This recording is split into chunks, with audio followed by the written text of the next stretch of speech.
화려한 대한백화점 1층 로비. 세련된 조명 아래 빛나는 명품 가방들.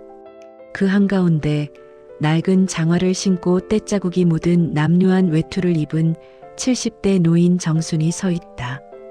그녀의 손에는 구질구질한 검은 비닐봉투가 들려 있습니다.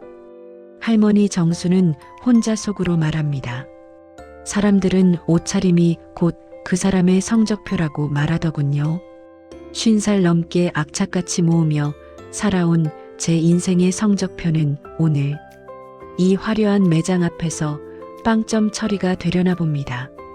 백화점 매니저 유진이 앙칼진 목소리로 아니 할머니 여기 침 뱉지 마시고 당장 나가시라니까요.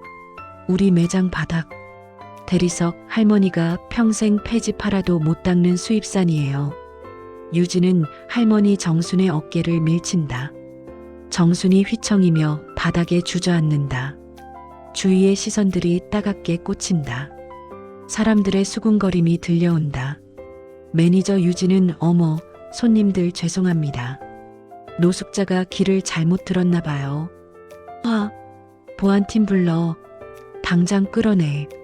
할머니 정수는 낮고 떨리는 목소리로 저기. 내가 여기 물건을 좀 사러 왔는데 구경도 안 되는 건가요? 유진이 비웃으며 할머니, 여기 가방 하나가 할머니 사시는 동네 집값보다 비쌀걸요? 주제를 아셔야지. 저 더러운 손으로 만지기만 해봐. 바로 고소할 테니까. 사실 할머니 정수는 평소 새벽 4시 어두운 골목길을 삐걱거리는 손수레를 끌며 낡은 장갑을 끼고 젖은 박스를 줍는 일상을 보내고 있습니다. 동네 사람들은 저를 폐지 할멈이라 부릅니다. 잘나가는 아들을 뒀다는 옆집 여자는 저를 볼 때마다 혀를 차며 말했죠. 아이고, 자식 농사 실패하면 저렇게 되는 거야. 우리 딸은 이번에 백화점 매니저로 승진했다는데 할멈은 그 나이 먹고 박스나 줍고 있으니.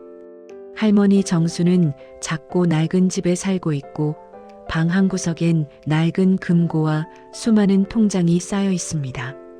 하지만 정수는 찬물에 밥을 말아 식은 김치와 먹고 사는 검소한 생활을 합니다. 할머니 정수는 말합니다. 사람들은 모릅니다.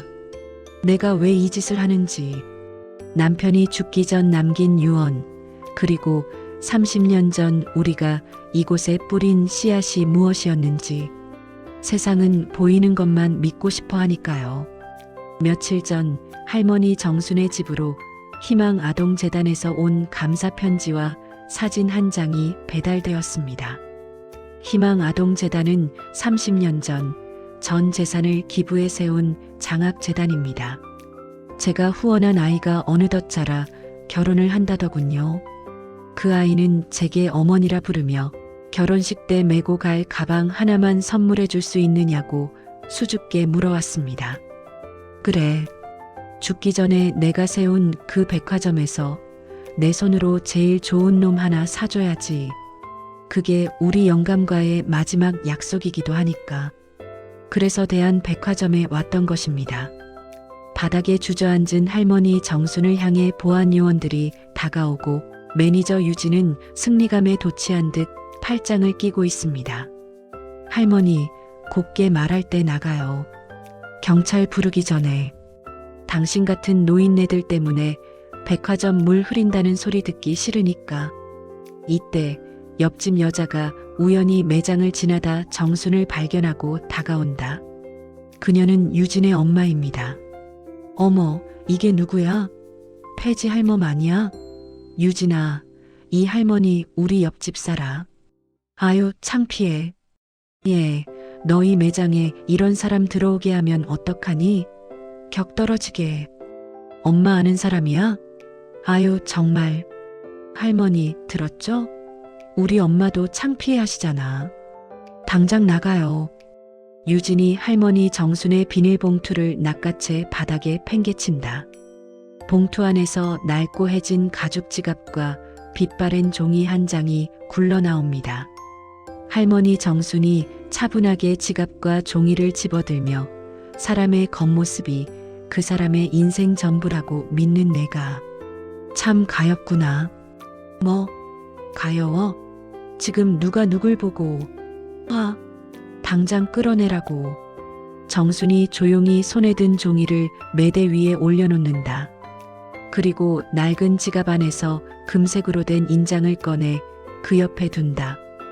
이걸 보고도 내가 나가야 한다면 기꺼이 나가지. 유진이 비웃으며 종이를 집어들며 이게 뭐야? 무슨 장난감? 종이를 훑어보던 유진의 눈동자가 순식간에 커진다. 종이에는 대한백화점 부지 기여 및 명예회장, 위임장이라는 글자와 함께 30년 전 설립자의 서명이 적혀 있다.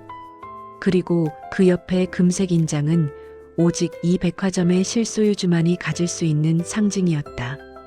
그때 급하게 백화점 총지배인과 임원진들이 땀을 흘리며 매장으로 뛰어오고 총지배인이 할머니 정순 앞에 서자마자 허리를 90도로 숙이며 회장님, 아니 고문님, 연락도 없이 어찌 이런 차림으로 오셨습니까? 그 순간 매장 안의 공기가 얼어붙고 유진과 그녀의 엄마는 입을 벌린 채 석상처럼 굳어버린다. 총지배인은 유진을 매섭게 노려보며 방금 여기서 무슨 일이 벌어진 건가? 자네 지금 누구에게 손을 댄 줄 아나? 이 백화점 땅과 건물을 기부하고 우리 재단을 만드신 김정순 고문님이시다. 네, 그럴 리가. 이 할머니는 그냥 폐지나 줍는 독거노인. 폐지를 줍는 건 고문님의 신념이시다. 평생을 검소하게 사시며 그 돈으로 수천 명의 고아를 먹여 살리신 분이란 말이다. 자네 당장 짐 싸서 나가. 유진이 바닥에 주저앉아 벌벌 떤다. 유진의 엄마는 슬금슬금 뒤로 도망치려 하지만 정순이 그녀를 불러 세운다. 옆집 양반, 아까 내 자식 농사가 실패했다고 했지? 나는 오늘 내 자식이 아닌 그쪽 딸의 인성교육이 실패한 걸 본 것 같아 마음이 아프네. 유진 엄마는 당황하며 어머, 고문님, 제가 몰라보고 죽을 죄를 지었습니다. 할머니 정수는 유진을 내려다보며 매니저 양반, 내가 오늘 내쫓은 건 초라한 노인이 아니라 너 자신의 양심이야. 이 백화점은 화려한 가방을 파는 곳이지 사람의 가치를 등급 매기는 곳이 아니란다. 매니저 유진이 눈물을 흘리며 무릎을 꿇는다. 죄송합니다. 고문님, 제발 한 번만 용서해 주세요. 제가 미쳤었나 봐요. 할머니 정순이 총지배인을 보며 이 직원은 해고하지 마세요. 대신 한 달 동안 나랑 같이 새벽에 폐지를 주우며 땀의 가치와 사람의 귀함을 배우게 하세요. 그걸 견뎌내면 다시 기회를 주시고 아니면 그때 내보내세요. 며칠 뒤 말끔한 정장 대신 작업복을 입은 매니저가 할머니 정순 옆에서 박스를 줍고 있었습니다. 처음엔 울었습니다. 두 번째 주엔 말이 없어졌습니다. 세 번째 주엔 먼저 인사를 했습니다.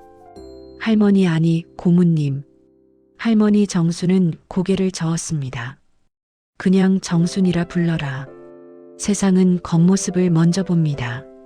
하지만 인생은 겉이 아니라 속으로 완성됩니다. 당신이 오늘 무심코 밀쳐낸 그 사람이 누군가에겐 세상을 지탱하는 기둥일지도 모릅니다. 기억하세요. 진짜 귀한 사람은 비싼 가방을 든 사람이 아니라 상처를 견디고도 품위를 잃지 않는 사람입니다. 오늘 이야기 가슴에 남으셨다면 구독과 좋아요로 따뜻한 응원 부탁드립니다. 여러분은 사람을 무엇으로 판단하시겠습니까?